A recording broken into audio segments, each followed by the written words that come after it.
Hey everyone, welcome back to my YouTube channel. So in today's lecture we will talk about the importance of business environment, या जिसे हम significance of business environment भी कह सकते हैं. तो जो मेन एडवांटेज है बिजनेस एनवायरनमेंट का वो हमें ये है कि बिजनेस एनवायरनमेंट किसी ऑर्गेनाइजेशन को हेल्प करता है कि वो अपनी अपॉर्चुनिटीज़ को कैसे आइडेंटिफाई करता है. लेट्स सपोज कि आप एक ऐसा बिजनेस स्टार्ट करते हैं जो अभी तक मार्केट में मौजूद नहीं है और मार्केट की स्टडी से ये एवेल्यूएट किया जाता है कि फ्यूचर में जाके ऐसे किसी बिज़नेस की मार्केट को ज़रूरत है, ये सोसाइटी किसी ऐसे प्रोडक्ट की डिमांड करेगी. तो आप अगर ऐसा कोई प्रोडक्ट या बिज़नेस स्टार्ट करते हैं तो आप फर्स्ट मूवर एडवांटेज भी हासिल कर सकते हैं. So first significance is the identification of business opportunities. Many opportunities are provided by the business environment to the organization. ये कहते हैं कि business environment help करता है किसी organization को कि वो कैसे अपनी opportunities को identify कर सकता है. बिजनेस एनवायरनमेंट को स्कैन करना और इसकी हेल्प से एक नया बिजनेस स्टार्ट करने से आपको फर्स्ट मूवर एडवांटेज भी हासिल हो सकता है. इसके अलावा अगर आप अपने एनवायरनमेंट को केयरफुली एनालाइज करते हैं और उसमें होने वाले अप एंड डाउन्स को प्रॉपर एवेल्यूएट करते हैं तो ये आपके बिजनेस सक्सेस की एक मेजर रीज़न भी बन सकता है. Next is optimum utilisation of resources. What is resources? Business का जो इनपुट है वो बिज़नेस की रिसोर्सेज हैं और जो बिज़नेस का आउटपुट है वो बिज़नेस का रेवेन्यू है. रिसोर्सेज क्या होती हैं? Like machinery, raw material, labour, ये सारा बिज़नेस का इनपुट है. ये सारा इनपुट जो है इन्वायरमेंट से लिया जाता है और बिज़नेस को प्रोवाइड किया जाता है जिस पे वो एक्टिविटीज़ परफॉर्म करके उसके रिटर्न में कुछ प्रोवाइड करता है सोसाइटी को. जैसे मैंने पहले भी बताया था कि सोसाइटी से बिज़नेस है और सोसाइटी के लोगों के लिए बिज़नेस है. हम सोसाइटी का लेबर यूज़ करते हैं, सोसाइटी का कैपिटल यूज़ करते हैं, सोसाइटी का रॉ मटेरियल यूज़ करते हैं और इसके रिटर्न में सोसाइटी हमसे कुछ एक्सपेक्ट करती है. तो हम उन इनपुट को यूज़ करके आउटपुट जनरेट करते हैं जो हमारे लिए भी बेनिफिशियल होता है और सोसाइटी के लिए भी बेनिफिशियल होता है. Next is identification of thread and early warning signals.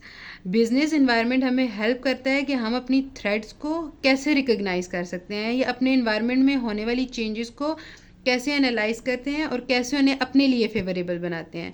For example यहाँ पे हमें एक एग्जांपल दी हुई है कि एक मल्टीनेशनल कंपनी है, वो किसी मार्केट में इंटर होती है किसी प्रोडक्ट को लेके और उस मार्केट में जो एग्जिस्टिंग कंपनीज हैं उस प्रोडक्ट की, ये उनके लिए एक अर्ली वार्निंग सिग्नल होता है.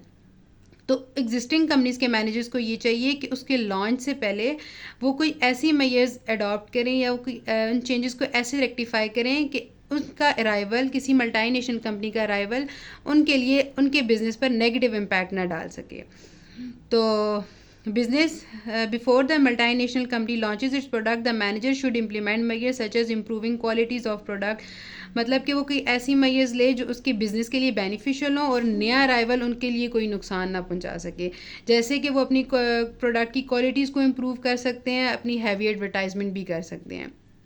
Next is कॉपिंग with rapid changes. ये जो हमारे इन्वायरमेंट में रैपिड चेंजेस आ रहे हैं, चाहे वो इंटरनल हो या एक्सटर्नल हो, उनको कॉप अप करना नेसेसरी होता है या एफिशिएंटली कॉप अप करना ज़रूरी होता है.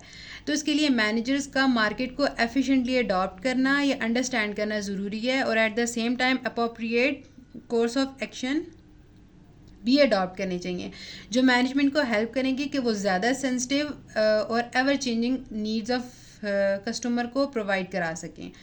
कस्टमर जैसी प्रोडक्ट की डिमांड करता है उसको राइट टाइम पे पहुंचाना ज़रूरी है क्योंकि आपने चेंजेस को अडॉप्ट किया है जिसका रिजल्ट ये है कि they are able to respond to these changes effectively.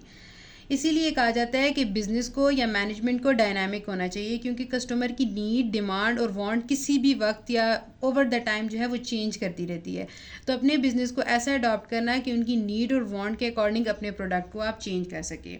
इसके अलावा और भी काफ़ी ज़्यादा इंपॉर्टेंस हमें बिज़नेस एनवायरनमेंट की हो सकती है.